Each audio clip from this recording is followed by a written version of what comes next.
breaking the wall to protect monumental corals. Simone Montano, University of Milano Bicocca, Italy.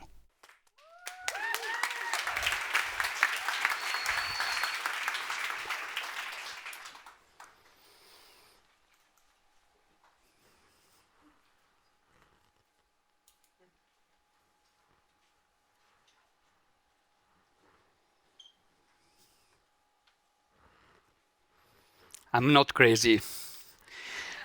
It's when you realize that time is over that you start to realize what important things in life are. And for us, nature is. Coral reefs, one of the most important ecosystems on our planet, home to more than 25% of the marine biodiversity, providing resources to nearly 1 billion of people, are simply disappearing.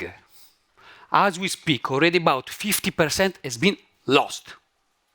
And the remaining 50% risk to disappear in the coming decades, mainly due to climate change, with the anomalous increase in seawater temperatures.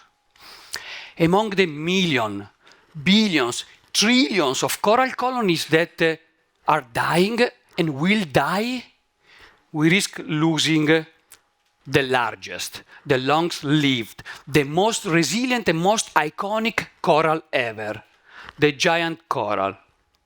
In fact, although corals grow slowly, sometimes less than a centimeter per year, and are highly vulnerable to environmental changes, some of them have been able to grow for centuries or even millennia, resisting to any form of disturbance and reaching colossal dimension.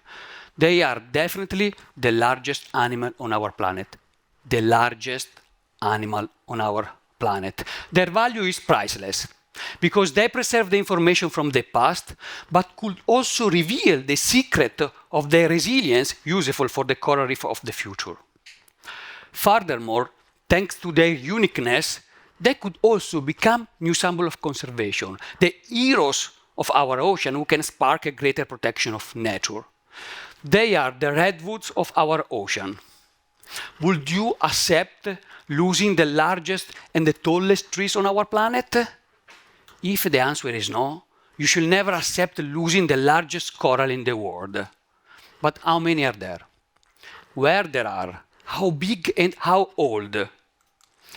This is Map the Giants, a project that aims to change the narrative of coral reef conservation. It's a citizen science project that, with the help of everyone, you included, sea and nature lover, regardless your or their backgrounds, aims to map and find and map the largest coral colony ever. Study them from a scientific point of view to depict the mysteries of the resilience, and finally, the dream. Just as we do on land with trees, we would like to transfer the concept of monumental organisms from the land to the ocean, transforming them into the first marine monuments. So far, in less than 2 years, the project has gone from being a single country-based project to reaching a global scale. We published several scientific papers. We successfully concluded a crowdfunding campaign, thanks to which we realized our first scientific expedition. We did more than 30 public events and brought giants out of the ocean through virtual reality. We established many new international collaboration with group of volunteers that are embracing the project and helping us to finding giant corals. Moreover, as we cannot stop here, actually. This is for us is not enough. We must find a way to protect them because they represent a natural heritage for all humanity.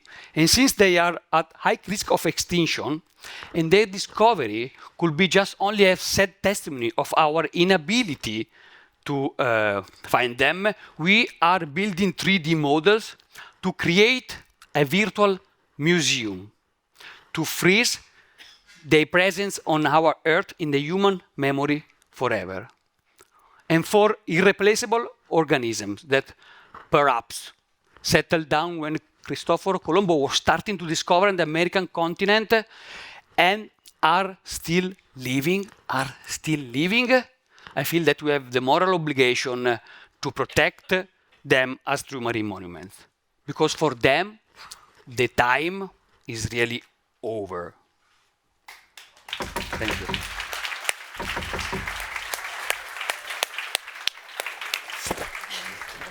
So questions? Yes.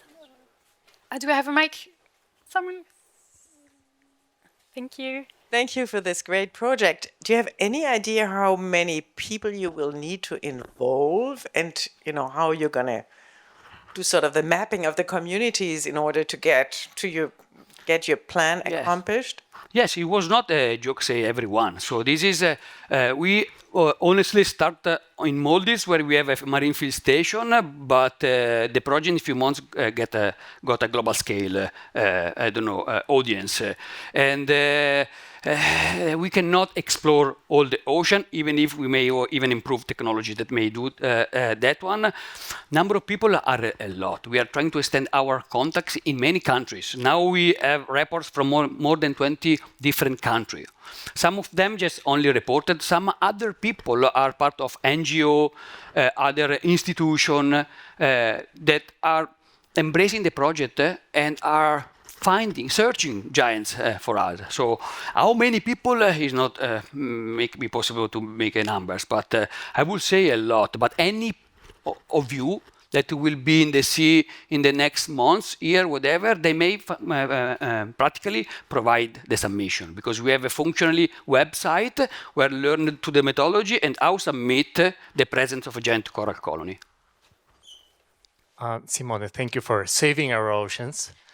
My question is, you talk about everyone and citizen science, but I see people that need to scuba dive and that need to take measurements underwater, very particular measurements, height, dimensions. That is not easy. So what kind of guide are you making so that the regular citizen is helping on your project? Okay, that is a very good question. So what we are doing, of course, on the website, providing also a protocol how to measure. And most of the coral colonies may even live in the shallower water, so scuba diving is not a mandatory requirement. So the first thing is actually even snorkeler, so you eventually have to swim. But it is only part of the project because the potential possibility to create 3D models and create what we call a virtual museum, interactive virtual museum, may be able to increase the number of people that be part of the project, exploring eventually the data that we are going to collect, suggesting other data that we may even collect, and in the best scenario, some of those data collection we dream it will be live data collection. Hi. Apple here. I really love your project because it's on coral. So I have two questions for you. So you map the giant, which is great that you map it. I'm wondering, do you have any information, say how many of them are being lost in previous years of bleaching events? And second question is like, they are of course the most iconic one, but they are not dead, right? We are talking about global climate threats and we are risking losing lots of corals, but they are not dead. They are survivors. They show resilience, so they're good till now, and yet the message is to protect them because we cannot lose them, but they are the resilient ones. So it seems like the message is a bit contradictory, is it? It depends, but if you're looking how is fast decline of the coral reefs worldwide, and replying to your first question, I would like to give you a number of giant coral dead, but 100% there are. We are already organized a scientific expedition in Maldives. I can tell you how many corals. Much more big single coral colony, much more bigger of this room has been found recently dead. So they are resilient, but probably, and they hide the secret that can be used for future coral restoration technique. But how much they are resilient and how strong they could be in the future to resist to what actually will be an increase in intensity and frequencies of these heat wave events, we don't know. Our fear is exactly that one, that they will die before that we are going to discover which is the biggest, or even study them enough to save the other coral reefs. We have one last very quick question. Yeah, it's sort of a follow-up too. Do you have some set of criteria for people to become coral mappers? Absolutely no. So we have a criteria to define a giant. Okay, that means a threshold of at minimum 5 meters in the longest two-dimensional length. So much more bigger than where you are now, and then have to be potentially a single colony, so or the skeleton or living tissue connected. And then let's discuss it. But yes, because just looking into the map, they may found a lot of giants. Perfect. Thank you.